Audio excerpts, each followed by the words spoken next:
அனைவருக்கும் வணக்கம். தியானம் எப்படி செய்வது? அதாவது ஆரம்ப காலகட்டத்தில் தியானம் செய்யணும்னு நினைப்பாங்க. அவங்களுக்கு ஒரு கைடு இருக்காது. இந்த வீடியோவில் ஒரு 5 ஸ்டெப்பில் நம்ம எப்படி தியானம் செய்கிறது அப்படின்றத நம்ம தெளிவாக பார்க்கலாம். நேரம் ரொம்பவே முக்கியம். அதிகாலை பொழுது அந்த 3 to 5 நம்ம தியானம் செய்யும் பொழுது ரொம்பவே ஒரு லயமாக இருக்கும். தியானம் சூப்பராக போகும். அந்த காலகட்டத்தில் ஒரு அமுத காற்று அப்படின்ற ஒரு விஷயம் வீசிக்கிட்டு இருக்கும். அந்த நேரத்தில் நம்ம தியானம் செய்யும் பொழுது அந்த ஒரு பிரபஞ்ச சக்தியான அந்த ஆற்றலை நம்ம உடம்புக்குள்ளே கிரகிச்சிக்கலாம். அப்படிப்பட்ட ஒரு ஆற்றல் ஒரு நாள் ஃபுல்லாக நம்மளை ஒரு ஃப்ரெஷ்ஷாகவே ஆக்டிவாக வச்சுருக்கும். அதனால அதிகாலை பொழுதை நம்ம சூஸ் பண்ணிக்கலாம். அதுக்கப்புறம் இடம், அந்த இடம் பார்த்தீங்கன்னா ஒரு அமைதியான ஒரு சூழ்நிலையாக இருக்கிற மாதிரி ஒரு இடத்த நீங்கள் சூஸ் பண்ணிக்கோங்க. அதுக்கப்புறம் அந்த இடத்துல ஊதுவத்தி பற்ற வச்சுக்கோங்க. ஊதுவத்தி பற்ற வைக்கிறனால அந்த ஊதுவத்திலேருந்து வர நறுமணம் அந்த இடத்த கிளென்ஸ் பண்ணிவிடும். அந்த இடம் பார்த்தீங்கன்னா ஒரு மாதிரி ஒரு நல்ல அதிர்வலை கொண்ட இடமா இருக்கும்.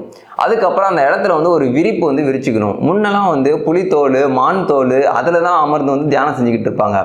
ஏன் அப்படி பண்ணாங்கன்னா, நம்ம விருந்தரையில் அமர்ந்து தியானம் செய்யக்கூடாது. ஏன்னா நம்ம கிரகிக்கிற அந்த பிரபஞ்ச ஆற்றல் வேஸ்ட்டாக கீழே பூமிக்கு போயிடக்கூடாதுன்றதுக்காக தான் ஒரு விரிப்பு பயன்படுத்தினாங்க.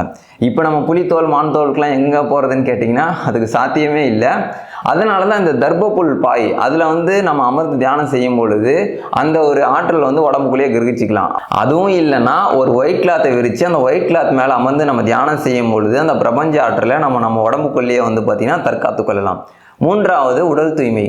நம்ம அதிகாலை எந்திரிச்சு குளிச்சுட்டு மலம் கழிச்சிட்டு தான் தியானம் செய்யணும். மலம் கழிக்காமல் தியானம் செய்யும் பொழுது ஒரு மாதிரி அசௌகரியமான சூழ்நிலையாகவே இருக்கும். நீங்கள் எப்படா எந்திரிச்சு ஓடலாம், மறுபடியும் படுத்துக்கலாம் அந்த மாதிரியே தோணிக்கிட்டு இருக்கும்.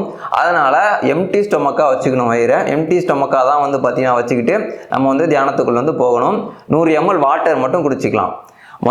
நேரம் பார்த்தோம், அதுக்கப்புறம் இடம் பார்த்தோம், அதுக்கப்புறம் உடல் தூய்மை பார்த்தோம். 4வது வழிபாடு.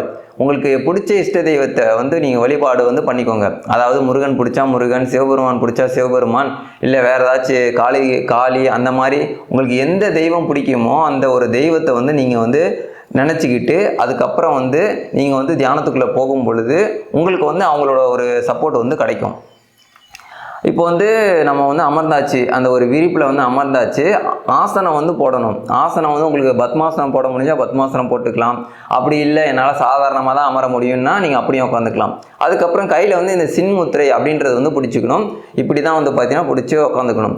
இது ஏன் பிடிக்கிறோன்னா இது ஒரு குரு தொடர்பு அப்படின்னு சொல்லுவாங்க. அந்த குரு மண்டலத்தோட நம்ம ஒரு அந்த ஒரு ஃப்ரீக்வன்சியில் நம்ம இருப்போம், அவங்கள நம்ம தொடர்பு கொள்வோம் அப்படின்றதுக்காக தியானம் பண்ணும்பொழுது இந்த சின்முத்திரையை வச்சுக்கணும்.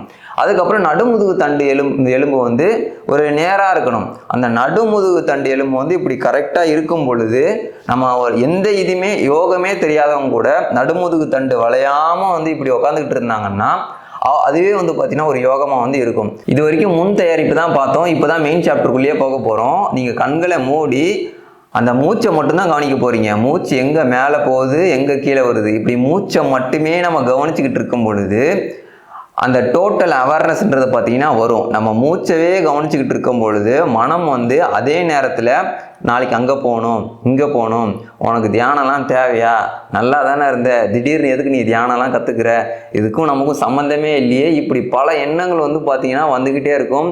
நாளைக்கு போய் ஃப்ரெண்ட்ஸை போய் மீட் பண்ணணும், இன்னும் பேங்க் போகிற வேலை இருக்குது, இப்படி இவ்வளோ வேலையை விட்டுட்டு இங்கே இப்படி உட்காந்துக்கிட்டு இருக்கே, இந்த மாதிரி பல எண்ணங்களை மனம் போட்டுக்கிட்டே இருக்கும். இதெல்லாம் ஏன் போடுதுன்னா நீங்கள் எந்திரிச்சு கிளம்பிடணுன்ற மாதிரி. ஆனால் இந்த எண்ணங்கள் என்ன வந்தாலும் நீங்கள் ஓகேன்ட்டு ஒரு டிவியில் அப்படி இல்லாட்டினா ஒரு மூவி பார்க்குற மாதிரி நீங்கள் நினச்சிக்கோங்க. என்ன சீன் வந்தாலும் ஓகே. அதாவது நோ ரியாக்ஷன், ஒன்லி அப்சர்வேஷன். இந்த ஃபார்முலாவை மட்டுமே பயன்படுத்திக்கிட்டு நம்ம மூச்சை மட்டுமே கவனம் பண்ணிக்கிட்டு இருக்கோம். நம்ம கவனம் என்னமோ மூச்சில் தான் இருக்கும். ஆனால் பேக்ரவுண்டில் பார்த்தீங்கன்னா இவ்வளோ விஷயம் ஓடிக்கிட்டு இருக்கும்.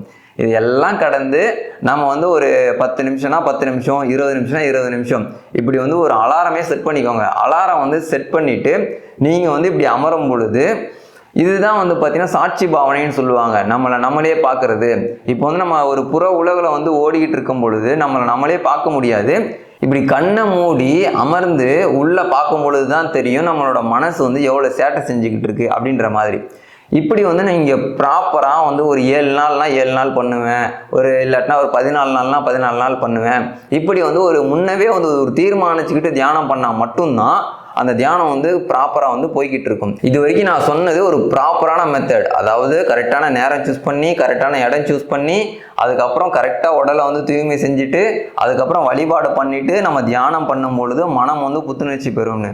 ஆனால் இந்த ப்ராப்பராக நம்ம பண்ணணும்னா கடைசி வரைக்கும் தியானமே ஆரம்பிக்க மாட்டோம்.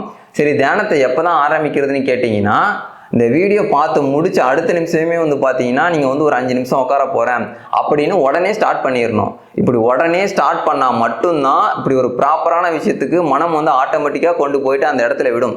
இல்லை நான் ப்ராப்பராக தான் பண்ணுவேன்னா உங்களால் தொடர்ந்து பண்ண முடியாது.